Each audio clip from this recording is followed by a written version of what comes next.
Hello, thank you for being here. Good afternoon / evening, nearly. My name is Shahidha Bari, and I'm your chair. I don't mean to smear the good name of our many panellists, but I'm thinking of retitling this debate "The Limits of Prosecco-Enabled Logic." And Beatrix has already taken her wellies off. Simon has promised that his aren't coming off.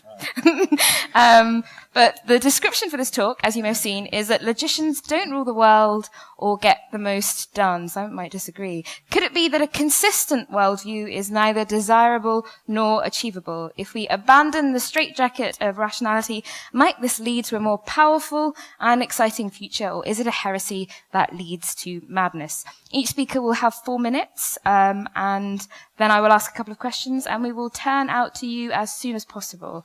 And our speakers are, on my right, Iain McGilchrist, author of The Master and His Emissary, The Divided Brain and the Making of the Modern World, and he is also the former consultant psychiatrist at the Bethlem Royal Hospital, and he contributes to the BMJ, the Sunday Times, and the TLS. Is that right? Simon Blackburn, Cambridge philosopher and vice president of the British Humanist Association. His books include Truth, Ruling Passions, and his latest is Mirror Mirror, Uses and Abuses of Self-Love, published by Princeton. And Beatrix Campbell on my left, socialist and feminist activist and writer. She's written for The Guardian, New Statesman, and Red Rag, and is the author of 9 books, including this year's The End of Equality. I'm going to kick us off with Iain. Is a consistent and logical worldview neither desirable nor achievable?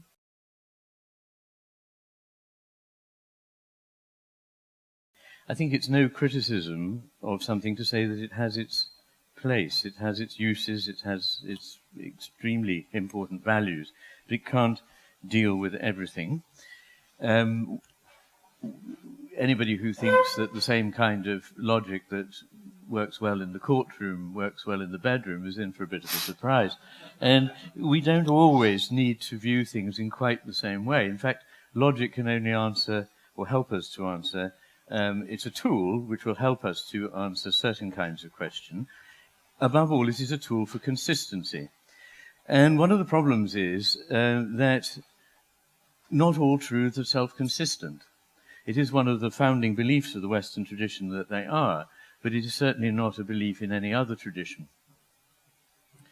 And the difficulty with that is that a wise, humane understanding of life involves balancing a kind of rational processing with the fruits of experience and with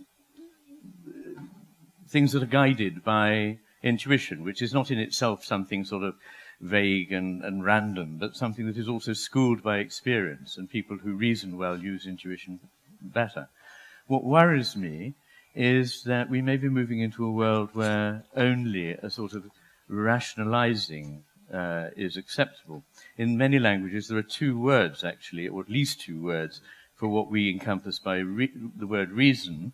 For example, in German, they differentiate between Verstand, which is the sort of processing according to principles and rules, such as a computer could do, and Vernunft, which is the product of wise experience. So I think these things are, reason is terribly important, but it has its place. It can't ground our knowledge of reality, and it can't interpret it at the top end, but it can at the intermediary level ensure consistency. That's what it does. It shouldn't be mistaken for being able to answer ultimate questions, because you can't reason towards the principles from which you begin to reason, or towards how you understand them, nor indeed can you reason towards the value of reason itself. We intuit that reason is valuable. So it has its place, and it's very important to remember that sometimes truths may not be compatible.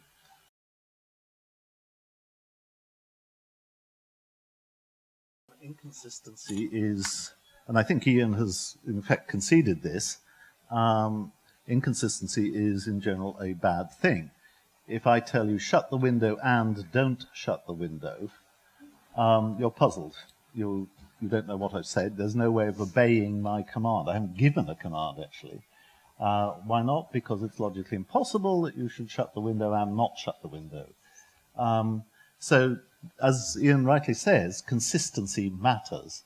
I'm not sure what he means when he says not all truths are consistent. It seems to me that if you find a set of axioms or principles that deliver an inconsistency, they deliver that something is so and it's not so, then you've got something wrong. There's something wrong.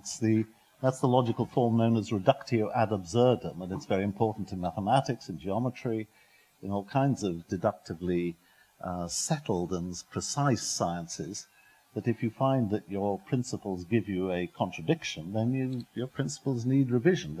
You need to go back on them.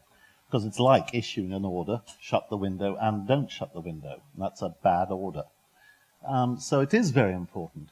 Now, of course, people sometimes use words like rationality and logic as though they have a sort of hegemonic, sovereignty over all our thought processes.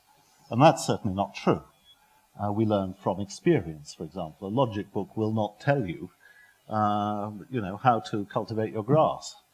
If you want to know how to cultivate your grass, you go to a horticulture book. If you want to know how to raise a cow, you go to your book about farming. You don't go to the great logicians. You don't go to Aristotle. You don't go to Russell. You don't go to Gödel, to Tarski.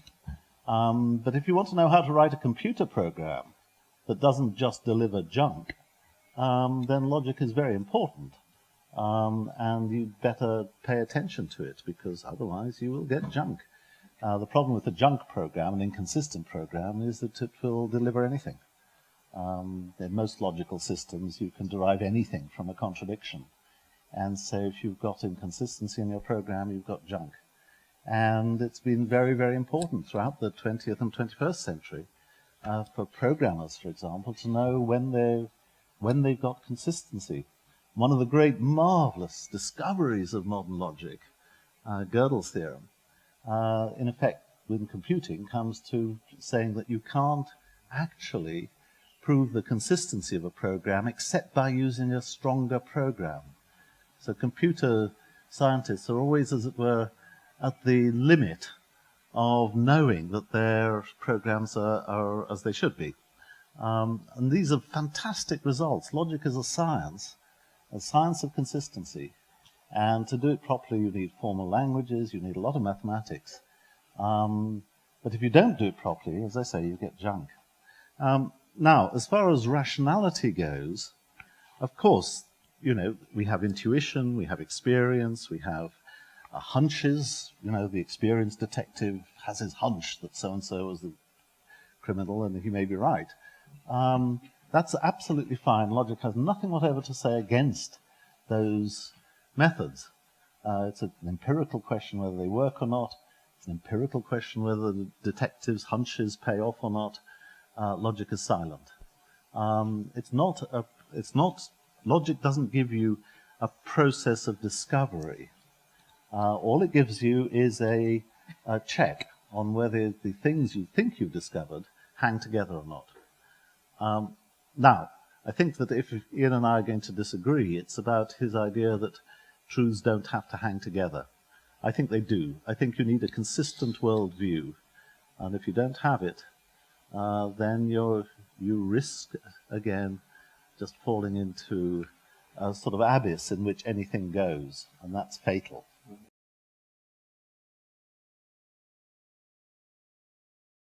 My problem with the question is I don't know what it means. I don't know how to talk about it. And I